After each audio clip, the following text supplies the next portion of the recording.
El amor por tu equipo y tu deporte favorito en el mejor lugar.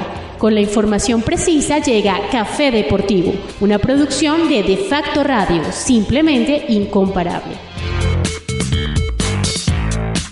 Hola amigos, soy Oscar Córdoba, los quiero invitar a que sigan Café Deportivo con Jackson Camacho, donde van a tener toda la información del fútbol y la vida después del fútbol, ¿ok? Aquí los espero. Café Deportivo, porque hay vida más allá del fútbol.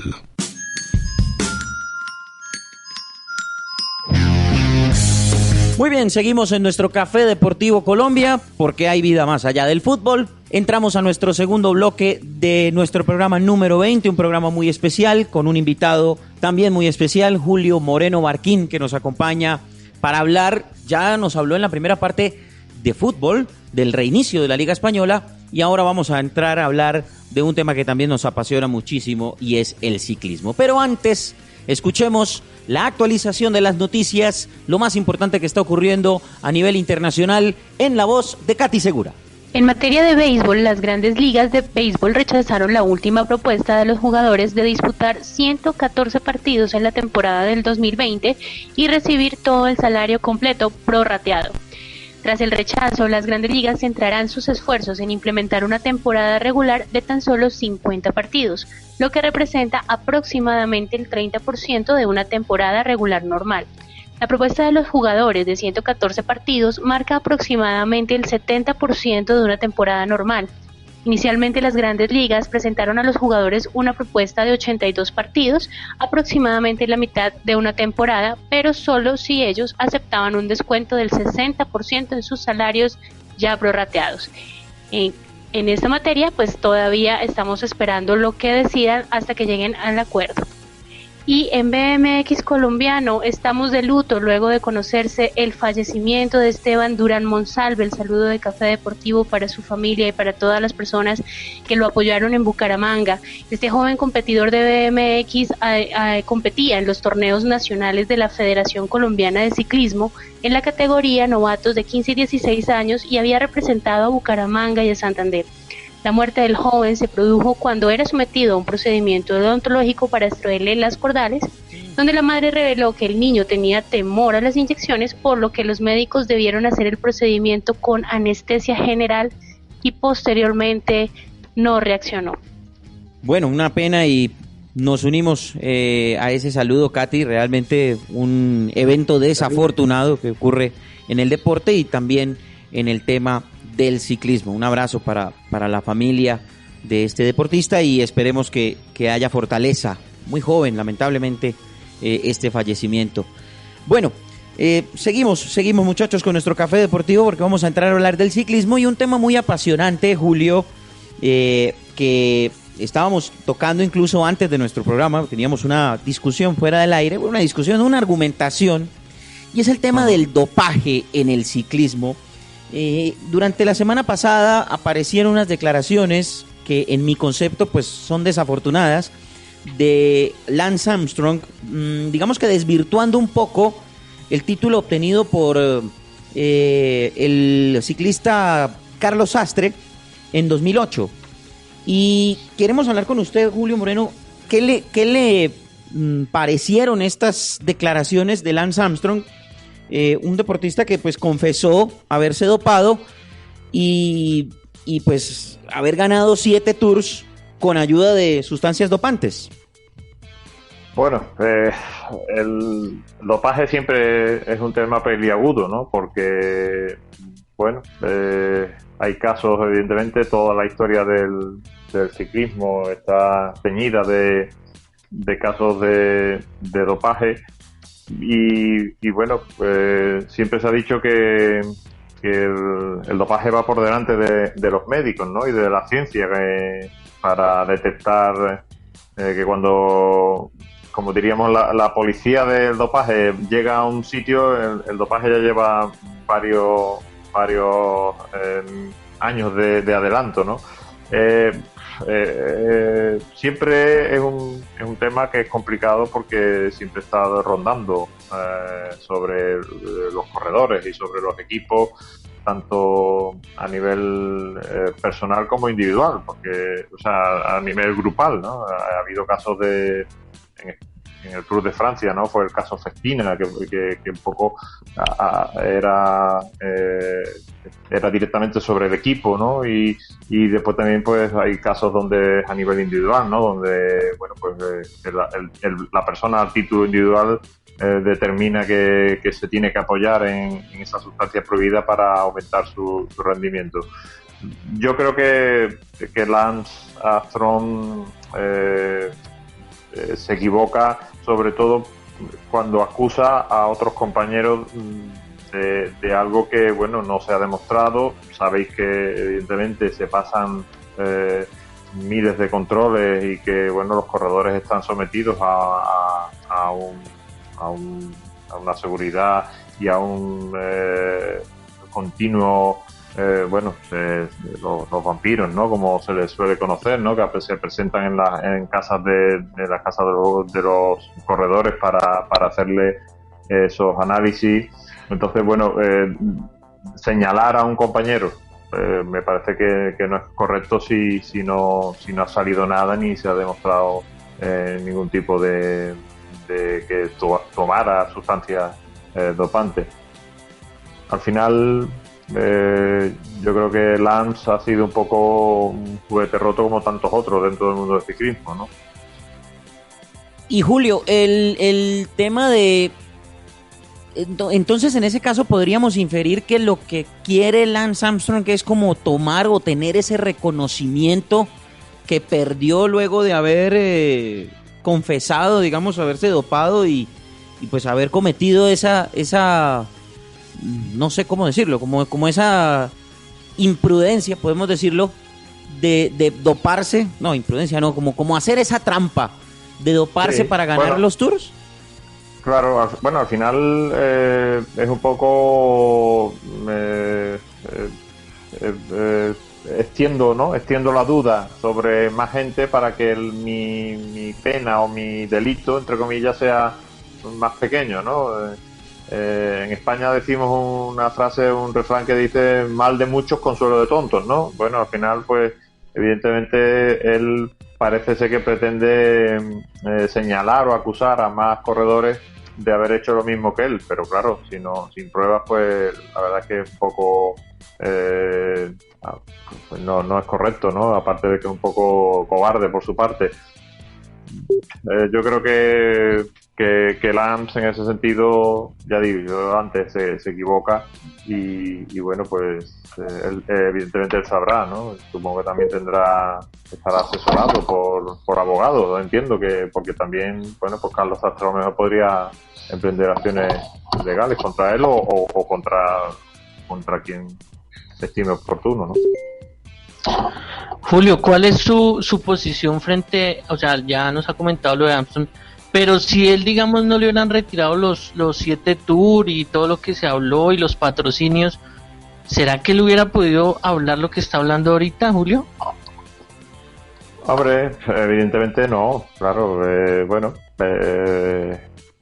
él, yo creo que ya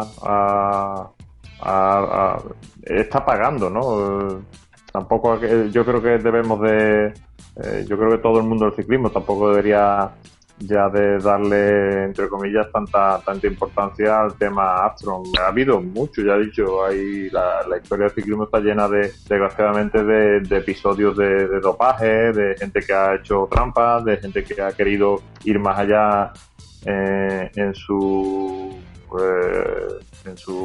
estrategia deportiva y bueno, pues él es el caso más llamativo, evidentemente, porque bueno, pues fue un ejemplo para mucha gente durante mucho tiempo por haber tenido aquel cáncer de testículos que superó y bueno, pues al final montó aquella fundación que fue un ejemplo para mucha gente y bueno, pues con el tiempo y con las denuncias y con todo lo que pasó, pues se demostró que había tomado pues sustancias dopantes y que bueno, pues había hecho trampas, ¿no? Para conseguir esos 7 Tours.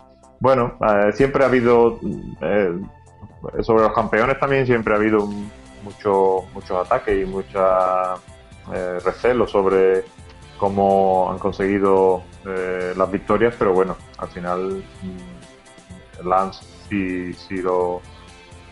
lo pillaron, como se suele decir, y bueno, pues ya está cumpliendo su pena.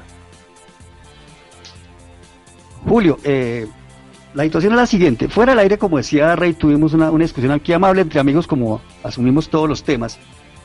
Y lo que yo decía es que es infortunado lo que dice Froome, de lo que dice Armstrong. Lo que dice Armstrong es infortunado por quien lo dice.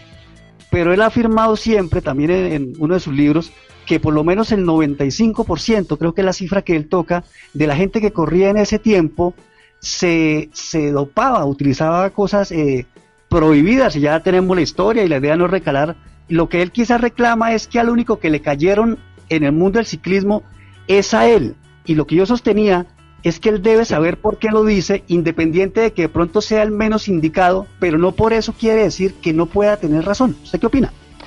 Bueno, quiero decir, yo no, en ese sentido, yo creo que las reglas en aquel tiempo se cogieron a más corredores. Evidentemente, como bien dices, fue una época turbia del ciclismo, donde, bueno, pues entiendo a que había que las marcas presionaban para tener éxito. Bueno, al final siempre se ha escuchado en el mundo del ciclismo que desde juveniles algunos corredores, pues, o algunos directores le entregaban, bueno, sustancias o pastillas, o que los corredores las tomaban, pues porque entendían que no eran mejoras en el sentido de rendimiento, ¿no?, de suyo, pero sin llegar a ese punto de ser sustancias prohibidas. Y bueno, es verdad que estamos hablando de un momento del ciclismo donde hubo muchos casos, y que poco a poco, pues como hemos ido viendo en estos años, se han ido cada vez más intentando cercar todas las posibles resquicios por los que se metía el dopaje, y que cada vez los corredores, pues, cumplen evidentemente con el juego limpio, ¿no?, diríamos, dentro del ciclismo. Al final es la responsabilidad de cada uno.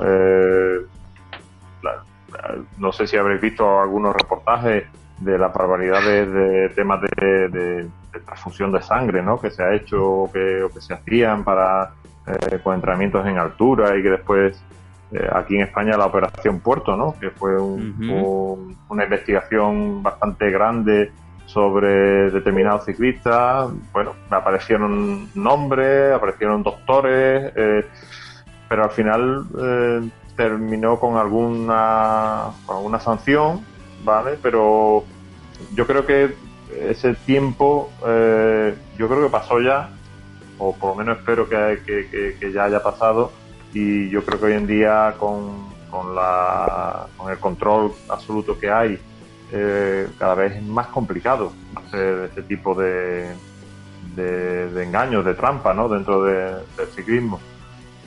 ¿Katy? Se nos fue Jackson. Estaba Sí. esperando a Jackson. Ok, bueno. Julio, en el momento que usted dice ahorita acerca de las agencias antidopajes, ¿usted cuál cree o qué cree que le hace falta o que se les debe exigir para que sean más eficaces, tanto con las pruebas y también para las sanciones? ¿Qué cree que hace falta para que sea un poco más eficaz este trabajo? Hombre, yo creo que está siendo, cada vez está siendo más eficaz. La verdad que yo ahí si os soy honesto, me pierdo un poco en todo lo que son las medidas, porque no las conozco al detalle. Está claro que cada vez el ciclismo cada vez está, entre comillas, más limpio, cada vez hay más controles, cada vez hay más medidas para intentar, entre comillas, pillar a los tramposos. También os decía antes, la medicina y los avances tecnológicos también van muy rápido, y muchas veces a la policía le cuesta detener al delincuente, ¿no? En este caso a las personas que miran por la salud de los ciclistas, pues muchas veces van demasiado atrás, ¿no? yo intentaría que al final sean los ciclistas también los que jueguen limpio y miren por su salud, porque al final hemos visto reportajes de auténticas barbaridades, ¿no? Ya digo lo del tema de las transfusiones de sangre. A mí es un tema que me parece que un deporte tan bello como el ciclismo, pues siempre continuamente esté manchado por esta lacra, ¿no? del dopaje, y es una pena. Sí, lamentablemente este tema del dopaje, y como usted lo decía, Julio, pues está tocando muchísimas fibras y está tocando muchísimos adelantos, ¿no? Que lamentablemente no se han podido controlar. En ese caso, Julio, ¿habría que incluirle más sustancias o eso no soluciona nada? No soy yo un experto en medicina para también tratar eso. Hombre, yo entiendo que los ciclistas se quejan muchas veces de que no pueden casi ni tomar, cualquier medicina que tomamos el resto de los mortales para aliviar una pequeña gripe o un pequeño resfriado. Los ciclistas no pueden tomar casi nada, como aquel que dice, un poco de limón caliente ya digo que están muy delimitados, cada vez están más cercados todo, con lo cual debería de ser complicado que pudieran ellos hacer ese tipo de trampas, ¿no? De dopaje. Yo creo que al final también son los equipos los que deben de emplear un código ético y ser los primeros que estén muy atentos a cualquier práctica o a cualquier acción que no sea la correcta, ¿no? Pero ya digo, también, como decía antes, en el fútbol, también en el ciclismo, pues hoy en día hay muchos intereses económicos, los equipos, las escuadras, pues buscan rentabilizar la publicidad que llevan encima de sus cuerpos, y evidentemente pues es complicado, ¿no? Hay que guardar un equilibrio, pero evidentemente cualquier director deportivo o cualquier equipo debería de tener un código ético que evidentemente expulse o vigile con más ahínco y con más recelo todo este tipo de prácticas. Así es, Julio, efectivamente. ¿Él quién está por ahí? Sí, señor, por aquí andamos. Ajá. Sí, señor. Julio, saliéndonos un poquito del dopaje, porque eso pues es un tema como muy candente en todo sentido, quiero que nos dé también su punto de vista sobre el regreso del ciclismo. Pues cuando yo estaba comenzando en España a ver un poco lo que está allá en Europa, ¿cómo viven? ¿Es tan ajustado que van? Claro, es que se hablaba del comienzo del fútbol, ¿no? De la vuelta del fútbol y bueno, pues a la misma vez también cuando se estaba empezando a hablar del inicio del fútbol, se estaban empezando a suspender lo que eran pruebas, bueno, ciclistas o incluso el Roland Garros, el precioso torneo de tenis de Francia, o Wimbledon en Inglaterra. Es decir, entonces, bueno, todo se ha pospuesto. Ahora ya comienzan a salir posibles fechas, ¿no? Para tanto Tour, Giro, Vuelta, que bueno, se han atrasado en el tiempo. Antes con el fútbol no hemos hablado de mi opinión personal sobre la Vuelta, no, yo no la he dicho. Yo en principio no estaba de acuerdo con que el fútbol volviese. Yo era de los que pensaba que lo normal sería que hubiera quedado como está y bueno, pues el año que viene, si Dios quiere, pues volvemos con otra liga y pues en principio Dios quiera que con otras condiciones. Con el ciclismo me pasa lo mismo. Se están hablando de fechas que yo, pues el Giro o la Vuelta a España, no sé cómo, si va a ser fácil todo ese movimiento, todo ese trasiego, bueno, pues todo lo que conlleva un equipo ciclista, las fechas en las que estamos, no sé si va a variar mucho todo el... Yo os comento que ha habido deportistas, por ejemplo en España un jugador de baloncesto decía que él había notado muchísimo la falta del parón deportivo, y que ahora mismo la vuelta a los entrenamientos estaba siendo durísima y que se sentía, y eso fueron palabras textuales, como un viejo.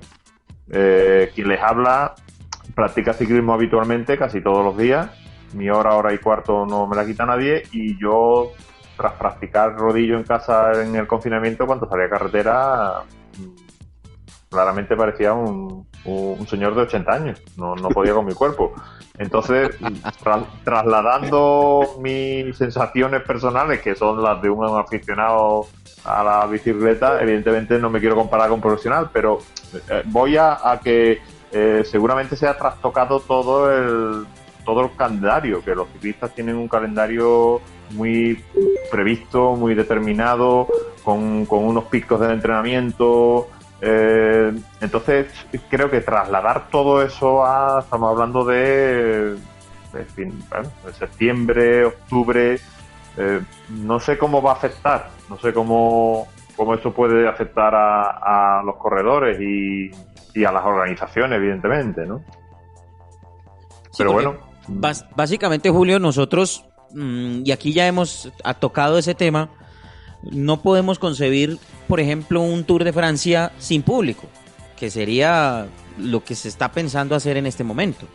Bueno, aparte de eso, evidentemente, claro, eso no lo he tocado, pero bueno, se hace inconcebible, sobre todo porque, un Tour, un Giro, una Vuelta sin el público, volvemos a lo mismo que el fútbol. Es que el deporte es pasión, es sentimiento, y os imagináis una subida al Galibier sin absolutamente nadie, o una subida en España, en la Vuelta a España en el Angliru, o en el Giro al Mortirolo sin un espectador. Que la verdad es que es un poco extraño, ¿no?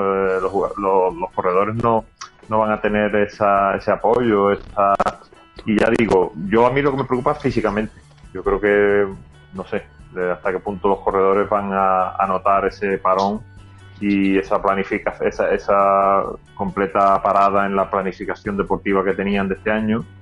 Y bueno, pues también podemos mirarlo desde la otra óptica. Puede ser también un año donde veamos pues cosas raras, en el sentido de que haya grandes desfallecimientos porque no se haya el tono muscular y la preparación no sea la adecuada, y bueno, pues puedan saltar por los aires grandes campeones, ¿no?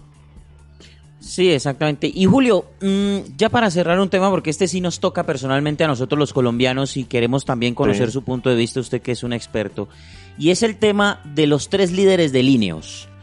El tema de Froome, el tema de Geraint Thomas y el tema de Egan Bernal, pues para el Tour. Digamos que el Tour ya está programado y se va a correr, y se está, digamos que presentando como esta pequeña discusión, ¿no?, entre quién va a ser. Ya Egan por lo menos puso su concepto y dijo que la carretera tendrá que poner a cada quien en su sitio. Froome pues estaba más o menos medio bravo porque Egan había dicho y porque esto, y que él quería ser el número 1, en fin, y él sabe que es el número 1, eso es indiscutible. Y Geraint Thomas pues como que se ha quedado un poquito al margen.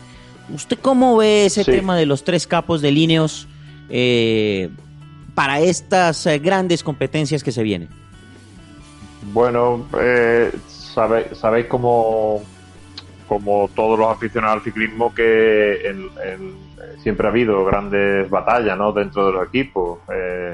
Recordar pues la de Fignon con Greg LeMond, sin ir más lejos, la de este año o el año pasado en el Movistar, ¿no?, con Valverde por un lado, con Nairo y Mikel Landa, y Mikel Landa, ¿no? Que era, bueno, pues era una lucha por el poder, que al final yo creo, yo siempre lo resumo, y por ejemplo con el amigo Agustín siempre lo hablo mucho, que es la carretera la que habla. Al final todas esas disputas son, bueno, previas a la carretera, son, entre comillas, espectáculos, ¿no? Alrededor del mundo del ciclismo.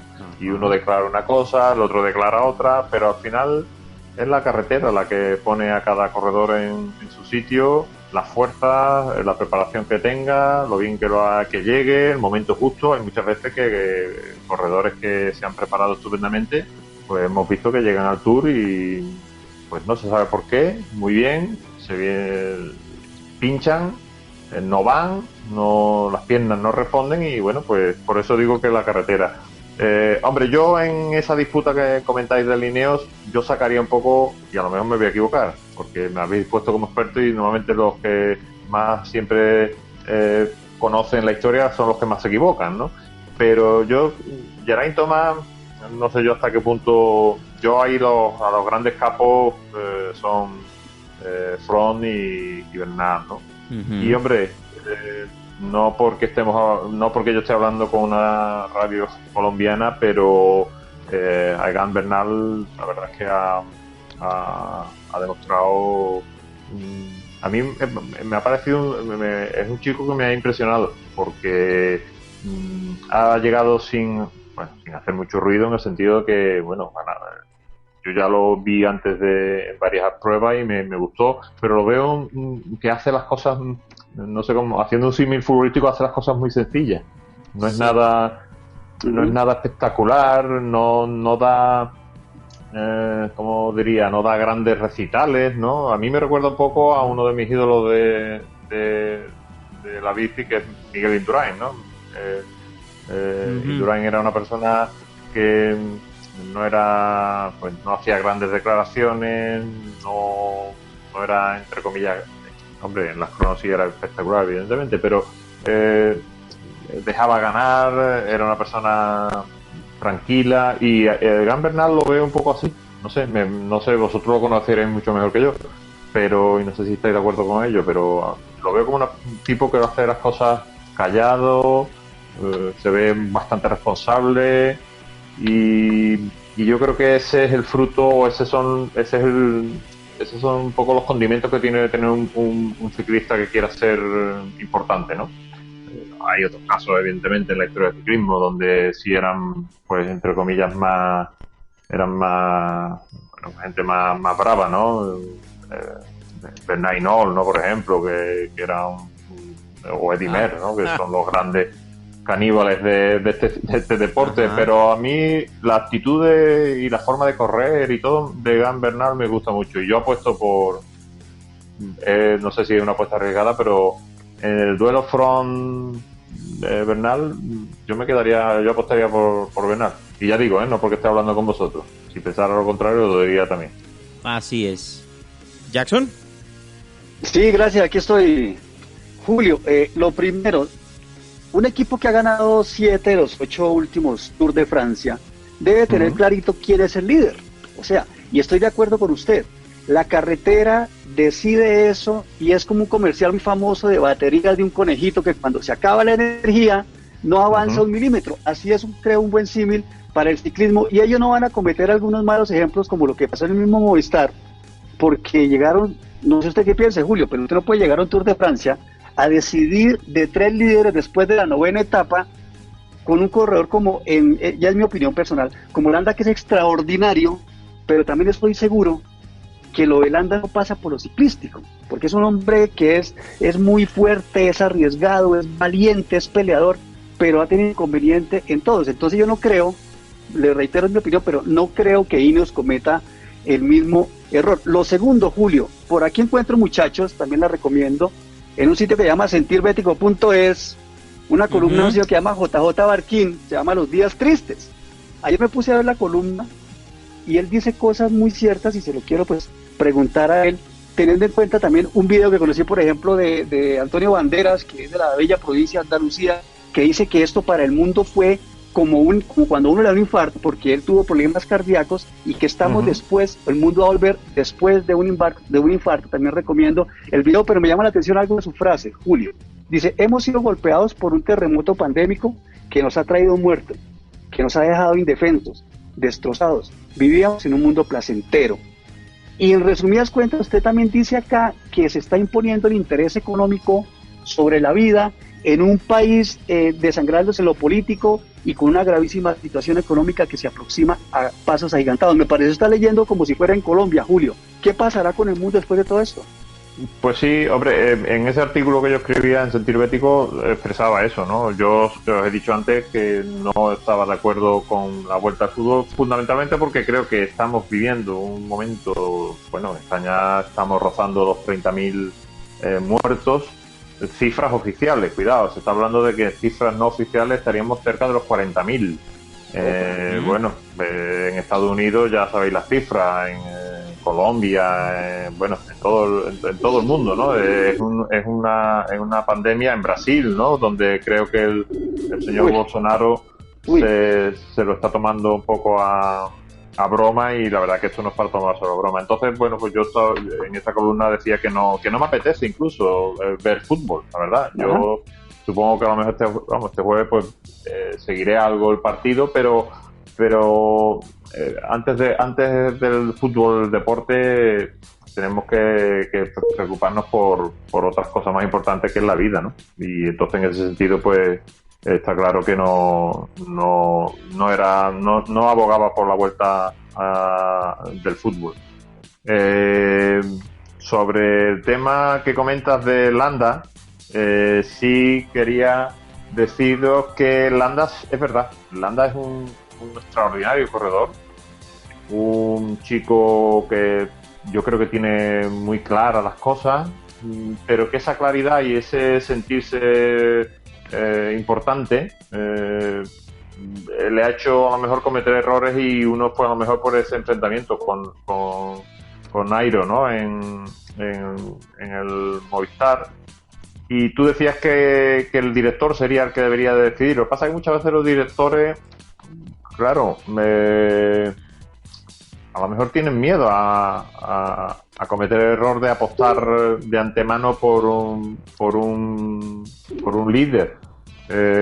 Está claro que a Movistar no le ha ido bien con esa actitud. Eusebio Unzúe,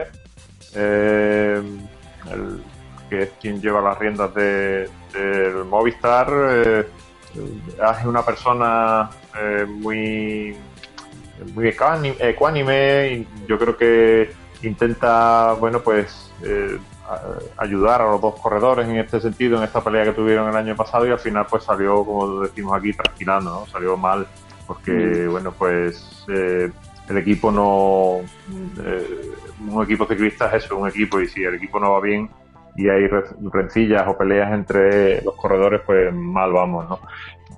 Yo no sé si el director del Ineos ha decidido. Hombre, evidentemente está claro que Froome ha hecho muchas cosas en el ciclismo, y que Grant Bernal como que se acaba de llegar, y que seguramente la capitanía del equipo sería para Froome, pero claro, eso ya a nosotros, tanto a vosotros como a mí, se nos escapan multitud de detalles que seguramente el director del Ineos tiene delante suya, ¿no? Preparación física, estado, forma. Entonces, bueno, pues eso le ayudará también a decidir quién es el líder.